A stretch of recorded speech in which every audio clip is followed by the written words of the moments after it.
Ser madre implica llevar a cabo una serie de roles y responsabilidades, que incluyen el cuidado físico, emocional y educativo de los hijos. La maternidad ha evolucionado a lo largo de la historia, influenciada por factores culturales, sociales y económicos. Definición de madre. La Real Academia Española define a una madre como una mujer que ha dado a luz o que tiene hijos. En un sentido más amplio, se refiere a la mujer que cuida y protege a sus hijos y los ama profundamente. Se puede destacar que la relación madre-hijo es una de las conexiones más fuertes y duraderas en la vida de una persona. Características de una madre. Las características clave de una madre incluyen el amor incondicional, la paciencia, la empatía, la capacidad de cuidar y proteger, y el compromiso con el bienestar y el éxito de sus hijos. Esto, señores, es la perfecta definición de uno de los personajes más importantes de la historia. Hablamos de una mujer, la cual ha cambiado el mundo, una mujer que, sin lugar a dudas, está por encima de todas las demás. La que ciertamente, siendo una persona vista como la más insignificante, terminó convirtiéndose en la persona que logró obtener el mayor privilegio visto en esta tierra. Bajo tu compasión nos refugiamos, oh Teotocos, nuestras peticiones no desprecies en tiempos de problemas, sino rescátanos del peligro, tú solo santa, tú solo bendita. 250 después de Cristo. Se alegra mi espíritu en Dios mi Salvador, porque ha mirado la humillación de su esclava. Desde ahora me felicitarán todas las generaciones, porque el Poderoso ha hecho obras grandes por mí. Antes de comenzar, les aclaro que, antes de visualizar este vídeo, es necesario observar detalladamente cada vídeo enfocado en la Madre del Señor. Cualquier objeción no novedosa, será ignorada, por el hecho de ya haber sido desmentida a lo largo de la serie. Antes de comentar algo, se encomienda observar el vídeo hasta el final. Honestamente, yo, en lo personal, considero que no tengo la capacidad de hablarles de la Santísima Madre de Dios, puesto que, no poseo palabras suficientes para exaltar tal grandiosa belleza, inmaculada y llena de gracia. Sin embargo, por amor a Cristo, su único Hijo, y Dios eterno, tendré que hacer un esfuerzo. Efesios 6, 2, 3, Reina Valera 1960. Honra a tu padre y a tu madre, que es el primer mandamiento con promesa, para que te vaya bien, y seas de larga vida sobre la tierra. A menos de que ustedes sean ciegos, se darán cuenta de que el primer mandamiento con promesa, es el honrar y, o, venerar a nuestros padres. Esto incluía al Dios omnipotente, creador de todas las cosas, el que es, el que era y el que ha de venir. El cual, ha amado a su madre, y la ha colmado de todos los bienes posibles. Puesto que, de acuerdo con San Agustín, la carne de Cristo, es la misma carne de María, lo que se ve reforzado, debido a la confesión protestante, de Westminster. Reza que Cristo es de la misma sustancia de la Virgen. Este, sería un excelente mandamiento, puesto que Dios mismo, Jesucristo, desea que veneremos a Madre, que es también nuestra Madre, la Perpetua Virgen María.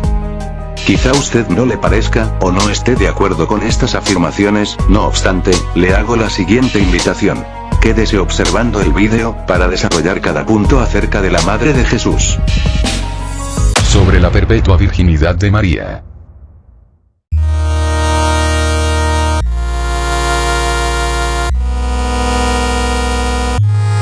Ya he probado bíblicamente la perpetua virginidad de María, en la respuesta a todo past, por lo que me enfocaré en un falso argumento que al tipo se le olvidó. Mateo 12. Del 46 al 50. Mientras él aún hablaba a la gente, he aquí su madre y sus hermanos estaban afuera, y le querían hablar. 47 Y le dijo uno: He aquí tu madre y tus hermanos están afuera, y te quieren hablar. Respondiendo él al que le decía esto, dijo: ¿Quién es mi madre, y quiénes son mis hermanos? 49 Y extendiendo su mano hacia sus discípulos, dijo: He aquí mi madre y mis hermanos. Porque todo aquel que hace la voluntad de mi Padre que está en los cielos, ese es mi hermano, y hermana, y madre. Para muchas personas, este pasaje supuestamente es fundamento para desvalorizar a la Virgen y probar que Jesús tuvo hermanos. No obstante, fracasan miserablemente. Para empezar, es necesario repasar la afirmación del Dios hombre, o sea, el versículo 50. Donde dice: Porque todo aquel que hace la voluntad de mi Padre que está en los cielos, ese es mi hermano, y hermana, y madre. Díganme una cosa, ¿qué pruebas hay de que María no hizo la voluntad del Padre? Siendo que literalmente, la palabra de Dios la llama la esclava del Señor. Lucas 1:38. Entonces María dijo: He aquí la sierva del Señor. Hágase conmigo conforme a tu palabra. Y el ángel se fue de su presencia. Sumado a Lucas 2:19, donde la Biblia dice: Pero María guardaba todas estas cosas, meditándolas en su corazón. Si usted usa este versículo para tratar de engañar a alguien con 2 neuronas, con que Cristo no estimaba a su madre, le sugiero usar mejores evidencias. Al ser María la primera en obedecer de forma perfecta de Dios, como ya mostré en videos anteriores. Por una virgen desobediente se engendró la muerte, por una virgen obediente a la palabra de Dios se ha encarnado como abogada de la desobediencia virginal, como afirma Ireneo y la propia palabra de Dios. Ahora con los pseudo hermanos de Jesús, como ya expliqué en la respuesta a todo past, la palabra adelfo, es usada por Cristo para referirse a personas que evidentemente no son sus hermanos. Para que el evangélico promedio pueda probar que Cristo tuvo hermanos, hijos de María y de José, tienen que buscar un momento en el que la Biblia afirme que María conyugó o que engendró a más hijos, aparte del Cristo. Les daré 2 ejemplos. Génesis 29:32 Y concibió Lea, y dio a luz un hijo, y llamó su nombre Rubén, porque dijo: Ha mirado Jehová mi aflicción. Ahora, por tanto, me amará mi marido.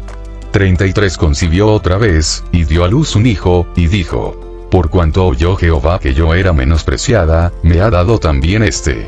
Y llamó su nombre Simeón. Deuteronomio 27:22 Reina Valera 1960. Maldito el que se acostaré con su hermana, hija de su padre, o hija de su madre. Y dirá todo el pueblo: Amén. Cosa que no aparece, en ningún momento de la Biblia, y en ningún momento, se ven a algunos de estos supuestos hermanos, en ningún momento se refieren a ella o a José, como padre o madre. Incluso, las propias páginas protestantes me dan la razón, puesto que, admiten que la palabra hermano, no solamente se aplica en el sentido literal de la palabra, siendo aplicada también como primos. Sin mencionar al hecho del no he conocido varón, y que ya expliqué que Santiago era hijo de Zebedeo, Simón como cananeo, y a José como hijo de María de Cleofás, sin mencionar que Judas se refiere a sí mismo como hermano de Santiago, quien puedo afirmar que se trata del hijo de Alfeo, no del otro.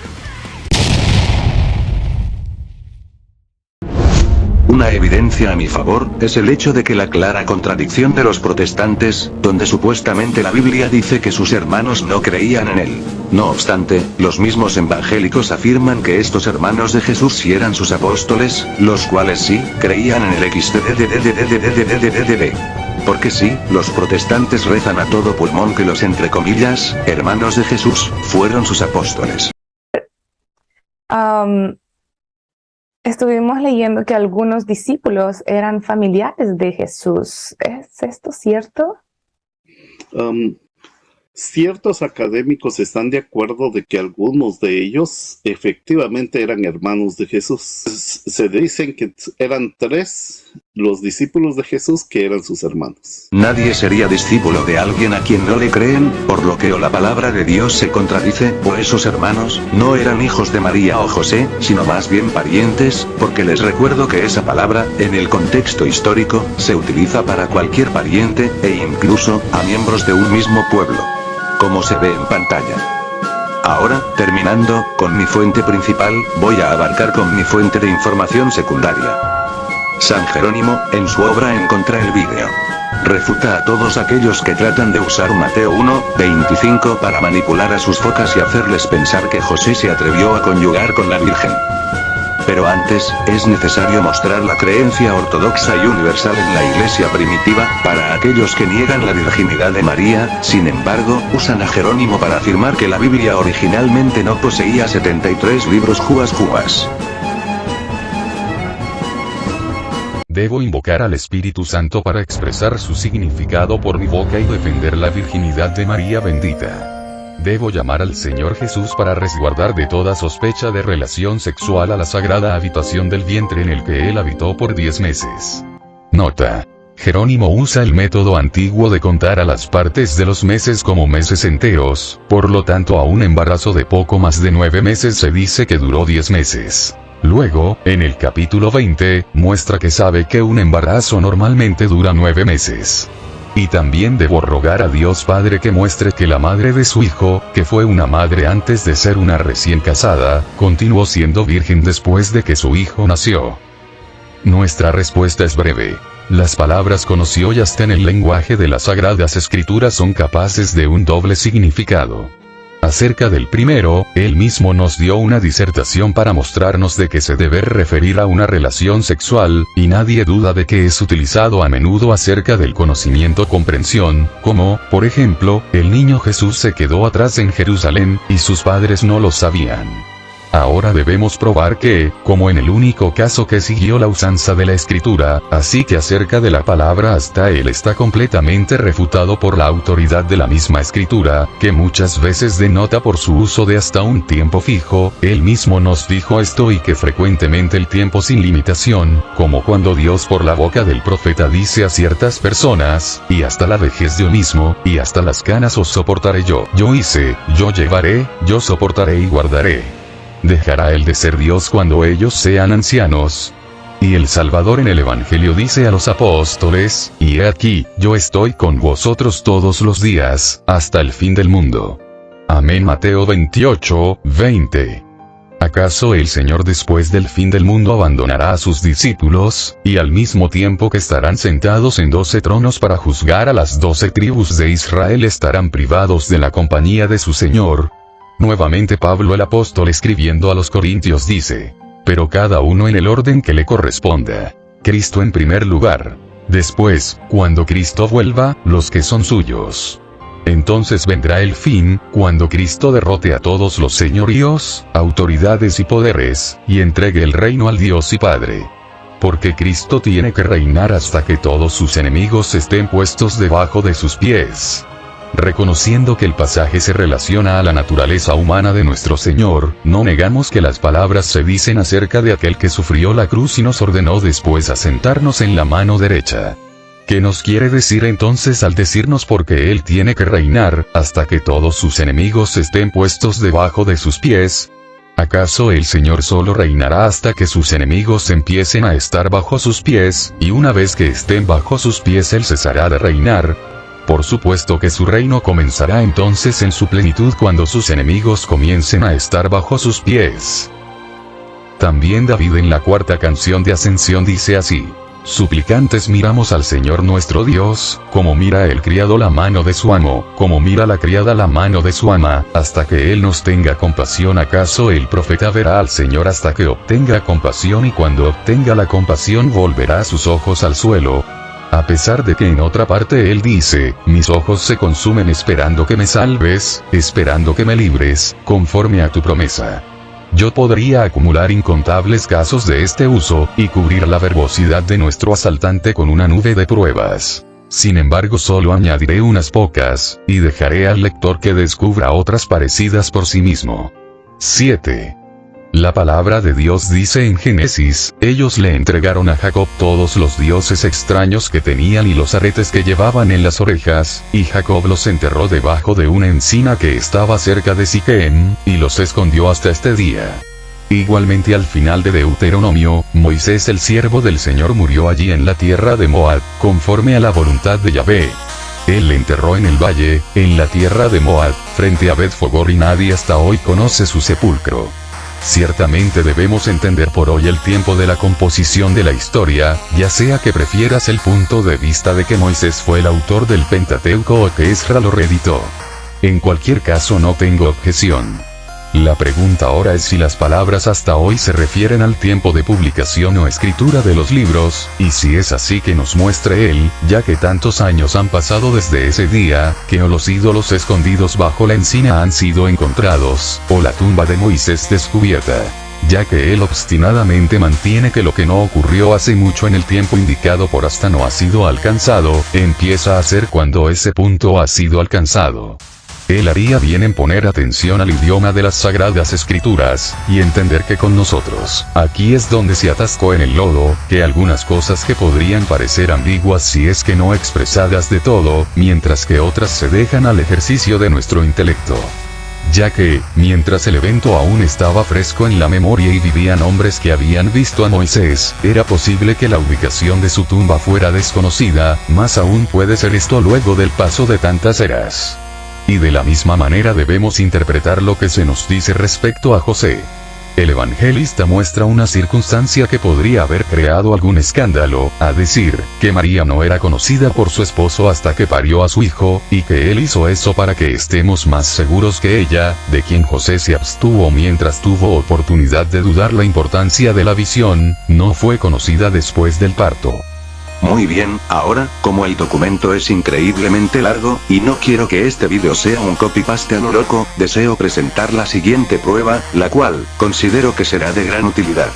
El vídeo, digo yo, nos quiere hacer creer que José, a pesar de estar familiarizado con todos estos asombrosos milagros, se atrevió a tocar al templo de Dios, el domicilio del Espíritu Santo, a la madre de su Señor. ¿Leyeron bien la captura? El santo traductor de las Escrituras, se refiere a la Virgen María, como templo de Dios. Ténganlo presente, para más adelante.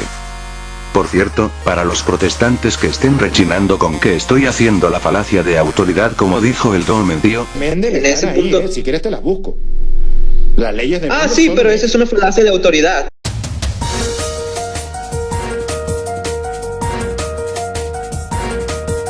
puesto que, los propios protestantes lo admiten como se ve en el comentario bíblico de Juan Calvino donde afirma.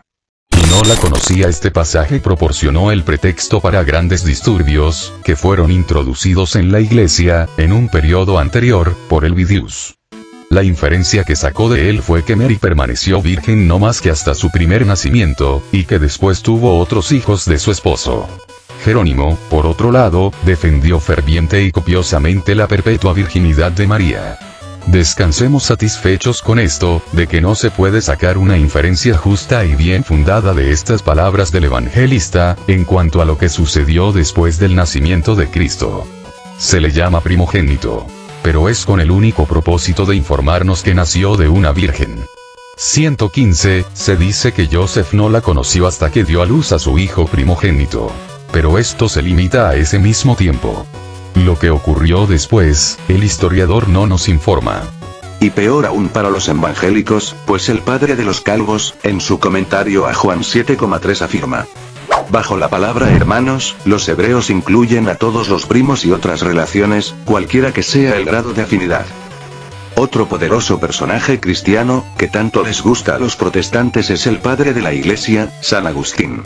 Un santo de gran importancia, el cual, menciona en su sermón 186 lo siguiente. Regocijémonos, hermanos. Alégrense y exulten los pueblos. Este día no lo ha hecho sagrado para nosotros este sol visible, sino su creador invisible, cuando una virgen madre, de sus entrañas fecundas y virginalmente íntegras, trajo al mundo a su creador invisible, hecho visible para nosotros. Fue virgen al concebir, virgen al parir, virgen grávida, virgen encinta, virgen siempre. ¿Por qué te maravilla esto, oh hombre? Una vez que Dios se dignó ser hombre, fue conveniente que naciera así.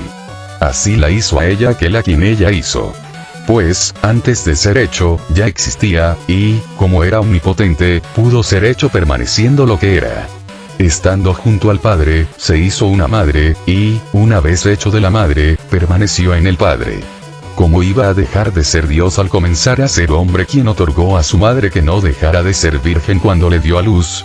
Por tanto, del hecho de que la palabra se hizo carne aún no cabe deducir que la palabra se dio ante la carne, pereciendo ella. Al contrario, fue la carne la que, para no perecer, accedió a la palabra a fin de que, como el hombre es alma y carne, Cristo fuese a su vez Dios y hombre. El mismo que es Dios es hombre y el mismo que es hombre es Dios, no por mezcla de naturalezas, sino por la unidad de la persona. Finalmente, el que, en cuanto hijo de Dios al nacer del Padre, es coeterno con el que lo engendra, al nacer de una virgen comenzó a ser hijo del hombre. De esta manera, a la divinidad del Hijo se añadió la humanidad. a pesar de lo cual no se produjo una cuaternidad de personas, sino que se mantiene la Trinidad. Ahora, quiero exponer una cosa interesante. Y es acerca del amor y el respeto a la virginidad de María, desde un punto de vista protestante, donde demostraré que los protestantes sí creían en su virginidad. El hereje que están viendo en pantalla, es Martín Lutero, padre y fundador del protestantismo, el cual, en su sermón de Navidad, de 1534, afirma lo siguiente. Contemplad a Cristo yaciendo en el regazo de su joven madre. ¿Qué cosa puede ser más dulce que el niño, qué más encantador que su madre? ¿Qué cosa más hermosa que su juventud? ¿Qué cosa más tierna que su virginidad? Y para su información, el propio padre de Lutero, se refiere siempre a María con esa palabra, virgen aún después de haber engendrado a Cristo Jesús. Hoy, por cierto, sí, los protestantes originales sí creían en la perpetua virginidad de María, y de hecho originalmente la amaban. Como se ve en pantalla. Ya que nadie puede afirmar con pruebas bíblicas que el estado virginal de María se haya alterado después del nacimiento de Jesús, tampoco debemos creerlo, sino que debemos tenerla por virgen, tal como la llama la Escritura, informe acerca de las dos especies en el sacramento. Qué cosa tan más curiosa, el fundador del protestantismo, de aquellos que odian a la mujer, se llamaba a la Reina del Cielo, pues él mismo la consideraba su madre, como ven en pantalla. En su obra, Un niño nos ha nacido, en Navidad, él menciona lo siguiente. Esta es la gran alegría de la cual habla el ángel. Es el consuelo y la extraordinaria bondad de Dios según los cuales, quien crea en esto puede presumir el tesoro de que María sea su legítima madre, que Cristo sea su hermano y Dios, su Padre. Por cuanto estas cosas realmente acontecieron y son verdaderas, pero debemos creer. Este es el asunto principal y el tesoro principal en cada evangelio. Por encima de todo, Cristo debe volverse nuestro y nosotros volvernos de Él. Eso es lo que Isaías quiso decir con un niño nos ha nacido, se nos ha concedido un hijo. Nos ha nacido, y a nosotros se nos ha concedido un niño. Por lo tanto, procuren no considerar el Evangelio solo como un relato, pues eso solo es transitorio. Tampoco lo consideren solo como un ejemplo, pues carece de valor sin la fe. En lugar de eso, procuren hacer de este nacimiento el suyo propio y que Cristo nazca en ustedes. Esto será así si creen. Entonces descansarán en el regazo de la Virgen María y serán sus hijos queridos. Muy bien, es probable que algunos piensen que lo más lógico, sería que una pareja tenga relaciones, después del matrimonio, y así traten de afirmar que el justo José tocaría a la Virgen María. Aún después de todas las pruebas que mostré, les puedo dar un dato muy interesante. Números 30, 6 y 7. Pero si fuere casada e hiciere votos, o pronunciare de sus labios cosa con que obligue su alma. 7 Si su marido lo oyere, y cuando lo oyere callaré a ello, los votos de ella serán firmes, y la obligación con que ligó su alma, firme será. Se me hace muy llamativo, este pasaje, puesto que, abre la puerta a la posibilidad de que los israelitas pudieran hacer votos de virginidad. Lo que, si bien, no prueba que la Virgen lo hizo, el testimonio de Agustín, San Jerónimo, y Martín Lutero, sumado a la propia Virgen María, sirve mucho de evidencia de que, efectivamente, la Virgen María permaneció virgen, antes, durante y después del parto. No olvidando que la Biblia, jamás menciona el momento en que María, supuestamente conoció a José. Ahora, sobre la idolatría. La verdad, jamás entenderé el porqué de acusar a alguien de idólatra que venera a la Virgen María, siendo que claramente la Biblia dice que será alabada. Proverbios 31:30 Engañosa es la gracia, y vana la hermosura. La mujer que teme a Jehová, esa será alabada. Y de hecho, los propios evangélicos se disparan en el pie, al afirmar que Martín Lutero no era mariano, poniendo a colación la cita que ven en pantalla. La Madre María es, en verdad, digna de alabanza, donde el propio papá de los protestantes, admite que María es digna de alabanza. Algunos podrían afirmar que la Biblia no afirma el hacerles oración a los santos o a la Virgen, siendo que, según esa lógica, no habría que dedicarle la más mínima oración al Espíritu Santo, pues, la Escritura no afirma o siquiera menciona tanto la adoración, como la oración al Espíritu de Dios. Ahora, técnicamente, la Biblia permite hacerles oraciones e incluso peticiones a los propios ángeles. ¿No me creen? Veamos. Salmo 103, versículos 20 y 21. Bendecid a Jehová, vosotros sus ángeles, poderosos en fortaleza, que ejecutáis su palabra, obedeciendo a la voz de su precepto. 21. Bendecid a Jehová, vosotros todos sus ejércitos, ministros suyos, que hacéis su voluntad. Ahí está, les guste o no, ahí el salmista les dirigió una plegaria a los ángeles del Señor, para que estos bendigan a Dios. Cosa que si bien se puede hacer en la tierra, el salmista le dirige esta plegaria a seres que están en el cielo. Jajaja. Y miren qué loco, pues he hallado un comentario bíblico de uno de los reformadores protestantes más importantes y, de hecho, fue más o menos contemporáneo a Lutero, Juan Calvino, fundador del calvinismo. Afirma lo siguiente. El salmista se dirige principalmente a los ángeles. Al pedirles que se unan para alabar a Dios, les enseña a sí mismo y a todos los piadosos, que no hay un ejercicio mejor ni más deseable que alabar a Dios, ya que no hay un servicio más excelente en el que incluso los ángeles están empleados. Los ángeles son indudablemente demasiado dispuestos y rápidos en el cumplimiento de este deber, como para que necesiten incitación de nosotros. ¿Con qué rostro, entonces, se puede decir, podemos nosotros, cuya pereza es tan grande, asumir la responsabilidad de exhortarlos? Pero, aunque estos seres exaltados corran velozmente ante nosotros, y nosotros con dificultad vamos detrás de ellos, David les ordena cantar las alabanzas de Dios por nuestro bien, para que con su ejemplo nos pueda despertar de nuestra somnolencia. El objeto que tiene a la vista, como he anunciado antes, debe ser notado, es decir, dirigiendo su discurso a los ángeles para que nos enseñen, que el fin más elevado que se proponen es avanzar la gloria divina. Ahora, tengo otro versículo que me ayuda poderosamente en esto. Génesis 19:1. Llegaron, pues, los dos ángeles a Sodoma a la caída de la tarde. Y Lot estaba sentado a la puerta de Sodoma. Y viéndolos Lot, se levantó a recibirlos, y se inclinó hacia el suelo. Muy bien, tremendo fatality para el sujeto del anterior vídeo, porque ahí Lot se inclinó, postró, etc., a los ángeles que llegaron a su casa. Y estos dos ángeles, no negaron esta veneración, señores. De hecho, en la página protestante que aparece en pantalla, en la traducción del hebreo, en la palabra usada es shakha, cuyo significado, es el que ven en pantalla. Por lo que, la Biblia permite darle culto, dulía veneración, ojo, no adoración, mejor conocido como latría, a criaturas como los ángeles, como se ve en pantalla, la traducción el saque de la traducción bíblica más confiable, la Septuaginta. Para ser honestos, el primero en venerar a la Virgen María fue Dios mismo en su palabra, al llamarla bendita entre las mujeres, le da un saludo específico a los reyes, e incluso posee el privilegio de estar bajo la sombra del Altísimo. Tanto así, que la propia Isabel se humilla ante la madre de su Señor. Vamos, que literalmente parece que el Espíritu Santo le tiene un amor divino a la Santísima Virgen María. Puesto que, primero se da a entender que Dios le manda el mensaje de la encarnación a ella primero, incluso antes que a José, cosa increíblemente extraña. Vamos, recordemos que la mujer de aquel tiempo era vista como menos que nada. Incluso en Mateo 2, versículo 11, se ve a María y a Jesús como lo primero que encuentran los magos. Y al entrar en la casa, vieron al niño con su madre María, y postrándose, lo adoraron. Y abriendo sus tesoros, le ofrecieron presentes: oro, incienso y mirra. Qué curioso, los magos adoraron al niño, apenas nacido, o sea que ellos lo consideraban Dios aún siendo un bebé. Y me llama la atención que ellos adoran al niño, al estar con María, su madre. ¿Saben qué cosa también me parece curiosa? Que en Lucas 2:16, la palabra de Dios, nombra a María primero y antes que a José. 16 Vinieron, pues, apresuradamente, y hallaron a María y a José, y al niño acostado en el pesebre.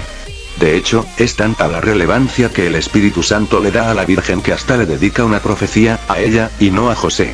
Y los bendijo Simeón, y dijo a su madre María: He aquí, este está puesto para caída y para levantamiento de muchos en Israel, y para señal que será contradicha. 35, y una espada traspasará tu misma alma, para que sean revelados los pensamientos de muchos corazones.